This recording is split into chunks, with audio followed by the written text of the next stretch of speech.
What's happening, ladies and gentlemen? We have our Friday workout to go over, special edition.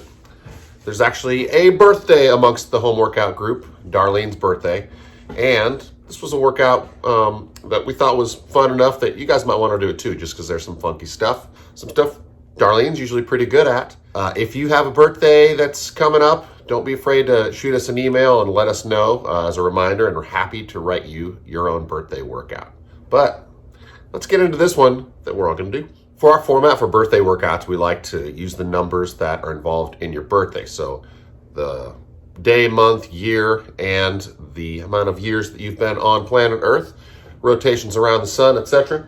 So we've got 2/5/1957, and the number is 64. So those are why these numbers are kind of funky.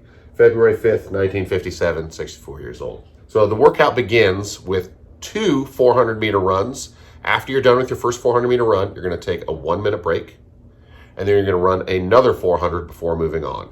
You do not need to take a 1-minute break after the second one. You can go right into the next movement. The next movement is wall walks. Now, this begins with your hands in the push-up position, your feet right in the corner at the bottom of the wall, and as you walk your feet up the wall, wearing socks so you don't damage your wall, you are going to move your hands and your head and your body closer to the wall. So your feet will climb up the wall as your hands slowly work their way.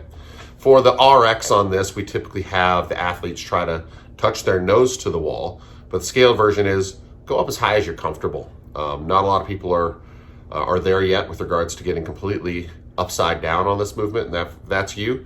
Just go to the edge of your comfort zone, walk your way up, walk your way down. That is 1 rep of wall walks. You have 5 total before you move on.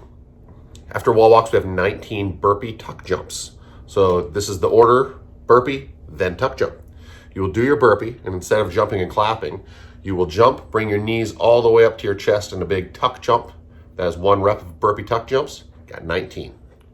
For the rep of 57, this one is something we don't program a ton of as a workout maneuver, but is hollow rocks. So to get into the hollow rock position, you're starting at the feet. Your toes are going to be pointed, kind of like you're about to do a flutter kick, and your feet are going to be elevated off the ground anywhere from 6 to 12 inches. From there, you're going to try to push your belly button into the ground, and you're going to lose that lumbar curve as your shoulders come off the floor.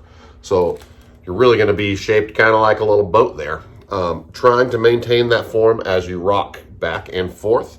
Really keeping the arms out makes it a true hollow rock.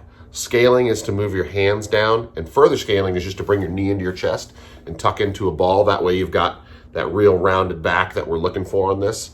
Just about every movement we do, other than Atlas stones, we tell you to keep the same solid S-shaped spine. The other exception is going to be hollow rocks, which is where you actually have a rounded spine as you roll into it. And this is one of the maneuvers we use to teach people how to get into kips, which are arches into hollows. So hollow rock is back and forth, is 1, 2, 3, etc. Got to do that 57 times. If you need to take a break, which you probably will, just pick up wherever you left off until you get all 57 done. Final movement, little burnout at the end, is 64 plank shoulder taps. So that's going down into a push-up plank. Every time you touch your shoulder, it's a rep. 1, 2, 3, 4. Should be able to get these done as rapidly as you can, but I want you to try to keep your hips as steady as possible. So if you're moving your hips back and forth while you're doing it, it makes it easier. If you try to maintain a tight plank the entire time you're doing the taps, it adds a degree of difficulty, and that's the proper form for that movement. Hope you guys like this workout, and happy birthday, Darlene.